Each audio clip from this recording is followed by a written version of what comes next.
Hi there, it's Mrs. Bowling. Today we are going to take notes on cell organelles.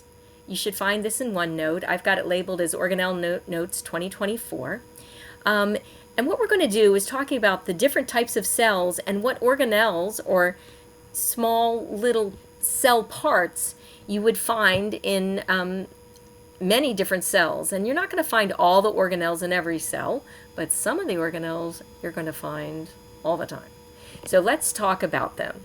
So we have some example cells here, and as you see, cells can come in many different shapes, and they have many different functions. So let's just look at these one by one and see if you can recognize some of the names. So the first fluffy cell here is actually a white blood cell.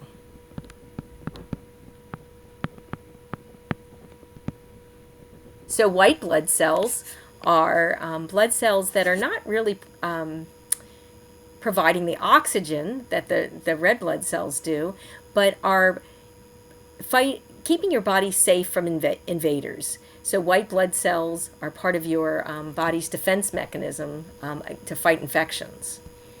So they are good. You want to have them. This is not a cell that you want to have. This is a cell going wild. This cell is cancerous. So this is a cancer cell. Cancer cells are cells that start misbehaving. They're not following the rules, and they should destroy themselves and self-destruct, but they don't. So that is a cancer cell.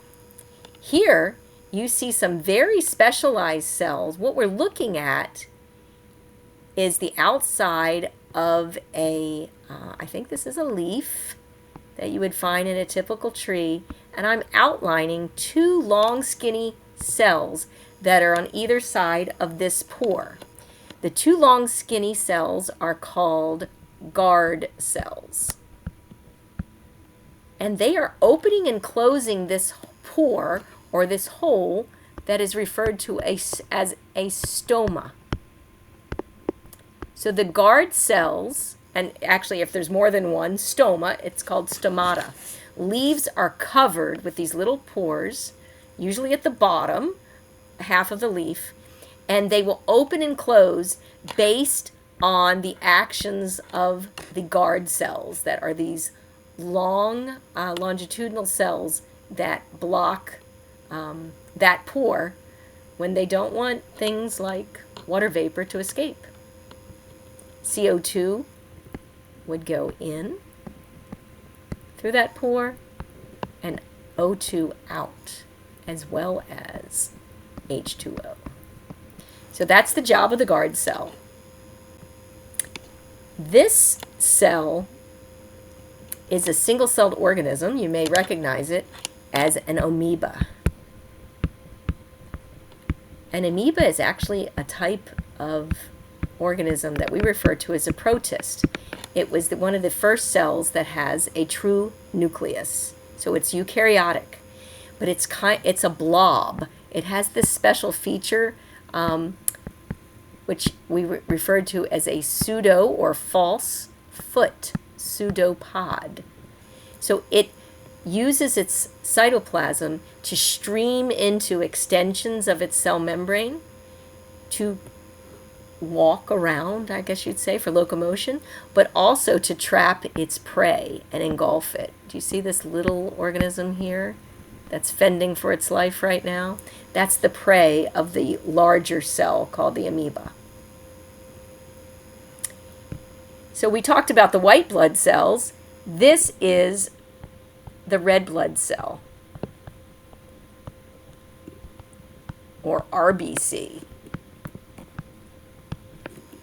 The job of the red blood cells is to carry oxygen throughout your body. So the red blood cells are shaped in such a way that they can slide through the blood vessels. That's why they are in the circular shape. They're indented to increase their surface area so they can carry more and more oxygen with the help of hemoglobin. This is a very small cell. This doesn't even have a nucleus. It is a type of bacteria that is spiral shaped.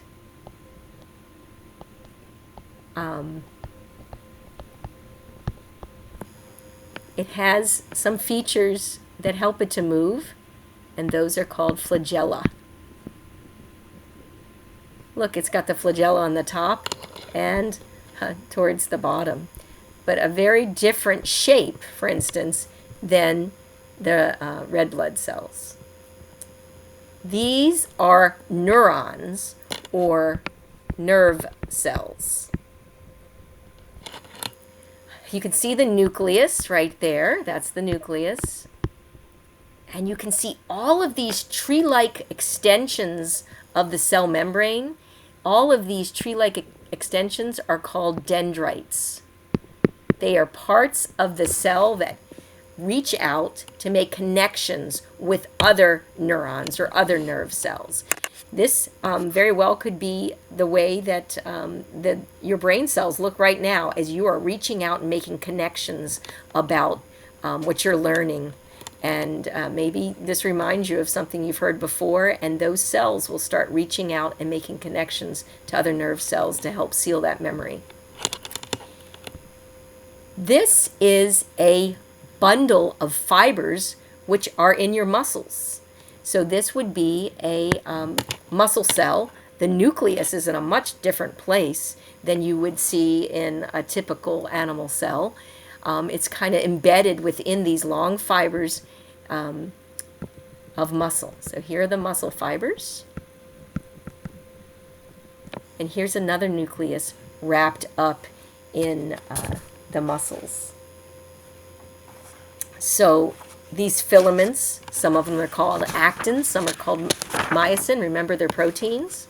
But all cells are going to have DNA, and since muscle cells are found in eukaryotic organisms, you are going to see the nucleus.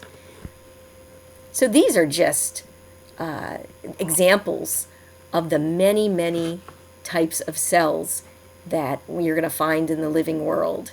But I hope it gives you a feeling of the variety that you're going to encounter, and how the DNA can create recipes, or holds the recipes for many, many different cell parts and cell functions.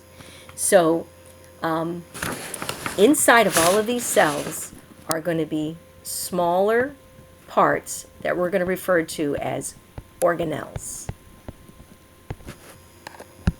In the next section of the video, we're going to go look at a typical animal cell and start listing out all the different types of cells you may find.